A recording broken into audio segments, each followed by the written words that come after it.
तो hello guys, welcome to AKD tube. और मैं आपके लिए लाया हूँ दंडादन मंगा का चैप्टर 2, जिसे आज मैं एक्सप्लेन करने वाला हूँ। अगर आपने अब तक पुराने चैप्टर्स का एक्सप्लेनेशन नहीं देखा तो उसे भी देख लो, लिंक डिस्क्रिप्शन में मिल जाएगा। तो बिना टाइम वेस्ट किए अपनी इस वीडियो को स्टार्ट करते हैं। तो स्टार्टिंग में हम देखते हैं कि एक साइकोलॉजिकल शो की शूटिंग चल रही है, जिसके अंदर एक स्पिरिट मीडियम लेडी ने एक मॉन्स्टर जैसा कॉस्ट्यूम पहना हुआ था और वो एक सेलिब्रिटी के बारे में कुछ चीजें बता रही थी। तो वो बताती है कि तुम्हारी एज 27 साल है। तो वो बंदा रिप्लाई में कहता है, नहीं मैं 20 साल का हूं। तो औरत कहती है कि तुम्हारा फेवरेट फूड करी है। तो वो बंदा कहता है, नहीं मेरा फेवरेट फूड रमेन है। फिर वो लेडी कहती है कि तुम्हारे बीवी और बच्चे भी हैं। तो वो कहता है कि नहीं मैं अकेला रहता हूं। फिर जब शूटिंग एंड हो जाती है तब वहां स्टाफ के कुछ लोग बोल रहे होते हैं कि उस औरत ने उस आइडल के बारे में जितनी भी बातें बोली वो सारी गलत थीं। तो उनमें से एक बंदा दूसरे को बोलता है कि क्या हमें इस एपिसोड को रिलीज करना चाहिए या नहीं। तो दूसरा बंदा कहता है कर देंगे, क्या ही होगा। उसके बाद वो स्पिरिट मीडियम वहां से चली जाती है और अपने लिए रास्ते में एक टैक्सी लेती है।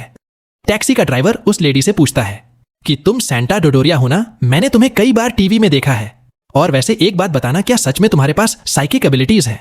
तो वो औरत उस टैक्सी ड्राइवर से कहती है कि मुझे यहीं छोड़ दो। तो वो ड्राइवर कहता है, मेरा तुम्हें गुस्सा दिलाने का कोई इरादा नहीं था, मैं बस चाहता था कि तुम मुझे अपनी साइकिक एबिलिटीज दिखाओगी। तो वो औरत कहती है कि अगर तुम मरना नहीं चाहते तो चले जाओ यहां से। फिर सीन शिफ्ट होता है ओकारून पर, जिस पर टर्बो ग्रैनी ने पूरी तरह कंट्रोल कर लिया था और वो मोमो की शर्ट को ऊपर कर उसके प्राइवेट स्पॉट को खाने ही वाला था कि तभी वहां आती है सेंटा डोडोरिया। और डोडोरिया ही मोमो की वो दादी है जिसके पास साइकिक एबिलिटीज हैं और वो कुछ जादू टोना करती है जिससे ओकारून की बॉडी जलने लगती है। फिर मोमो की दादी कहती है कि मुझे तो लगा था कि मोमो इस बार भी किसी चापरी लड़के को लेकर आई है, लेकिन ये तो इंसान भी नहीं है। फिर दादी ओकारून को अपने पास बुलाती है और कहती है पास आओ, लड़ो मुझसे। और जब ओकारून पास आता है तभी वो जलने लगता है और इसका रीजन ये है कि मोमो की दादी के पास एक बैट है जो कि आकार में एक पेंसिल की तरह है और उसी से वो अपने अराउंड एक सर्कल ड्रॉ करती है जिसके अंदर वो एक कील घुसा देती है। फिर वो सर्कल एक बैरियर का काम करता है। उसके बाद मोमो की दादी ओकारून के अराउंड भी एक सर्कल बना देती है और ओकारून वही उस सर्कल के अंदर ट्रैप हो जाता है। फिर टर्बो ग्रैनी बोलती है कि तुम मुझे यहां ज्यादा समय के लिए बंद नहीं कर सकती। तो मोमो की दादी कहती है मैं तुम्हें बंद ही नहीं करूंगी बल्कि मार दूंगी। और डोडोरिया टर्बो ग्रैनी को अपनी बैट से एक जोरदार हिट मारती है। फिर वो बिना रुके उसे मारती है और फिर उसके सर्कल के बाहर एक कील घुसा देती है और टर्बो ग्रैनी जलने लगती है। फिर सीन शिफ्ट होता है और हमें मोमो को दिखाया जाता है जहां उसको अब होश आ चुका था। तो वो सोचती है कि ओकारून के साथ क्या हुआ।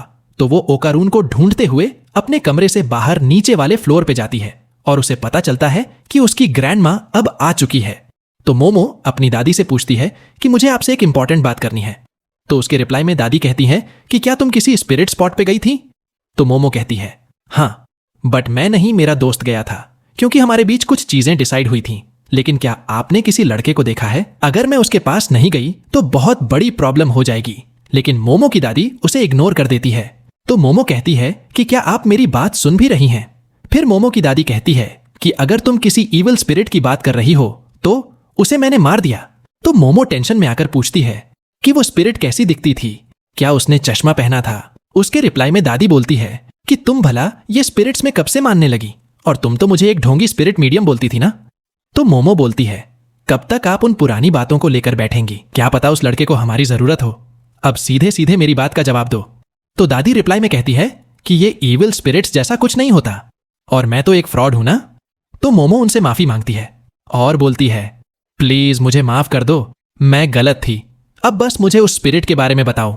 तो दादी कहती है जाओ श्राइन में और खुद ही देखो। मोमो अपनी दादी से कहती है कि अगर ओकारून को कुछ हुआ ना तो मैं आपको माफ नहीं करूंगी। और मोमो भागते भागते अपने आप को गिल्टी फील करते हुए श्राइन के पास जाती है।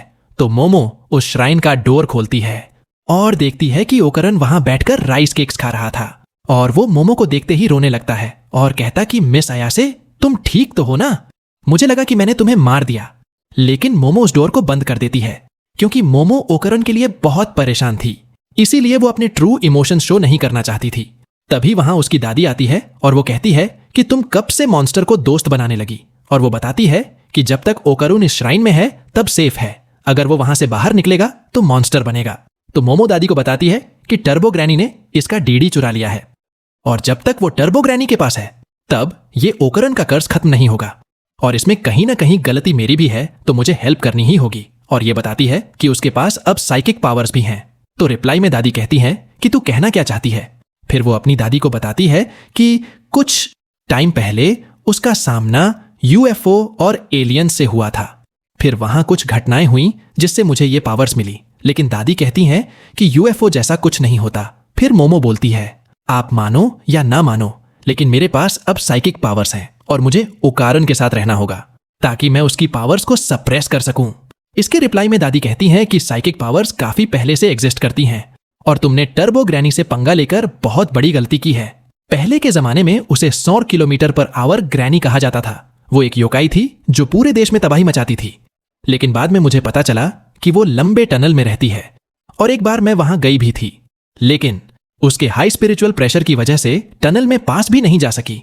वैसे क्या तुमने किसी बाउंड स्पिरिट के बारे में सुना है जिनका कि उनकी प्लेस से कुछ ज्यादा ही स्ट्रॉन्ग कनेक्शन होता है और इनकी पावर इनके टेरिटोरी में बहुत ज्यादा बढ़ जाती है और इतनी बढ़ती है कि कोई आम स्पिरिट मीडियम इनके सामने टिक भी नहीं सकता।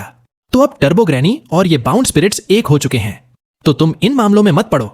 उस लड़के को छोड़ दो क्योंकि मैं अपनी इकलौती पोती को खोना नहीं चाहती।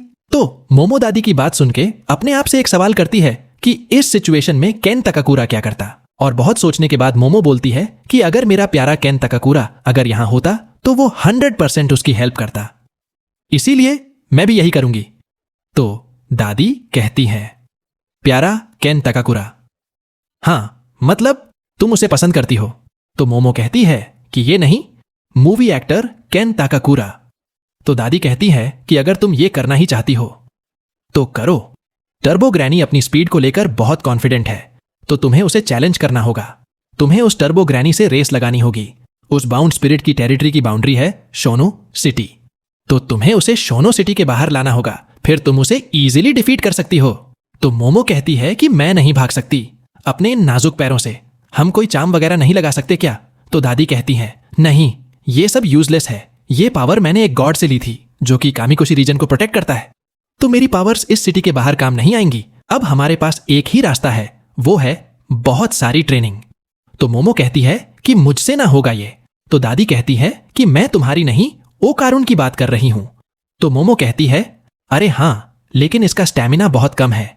और वो कहती है कि तुम्हें अपना स्टैमिना बढ़ाने के लिए ट्रेनिंग करनी पड़ेगी, बहुत सारी ट्रेनिंग। तो मोमो तुम अपनी नींद पूरी कर लो और चश्मिश तुम अभी अपनी ट्रेनिंग स्टार्ट कर दो। और मोमो ओकारून को अपने घर रुकने को बोलती है। थोड़ी देर बाद हमें दिखाया जाता है कि मोमो की दादी टीवी देख रही थी और टीवी पे उस बंदे को एक्सपोज किया जा रहा था जिसके बारे में दादी ने प्रेडिक्शन किया था। वो सारा सच निकला और दादी कहती है कि अब बताओ तुम्हें करी पसंद है, रेमेन नहीं। तो यहां होता है डांडाडन का चैप्टर एंड। तो अब मिलते हैं चैप्टर 4 में।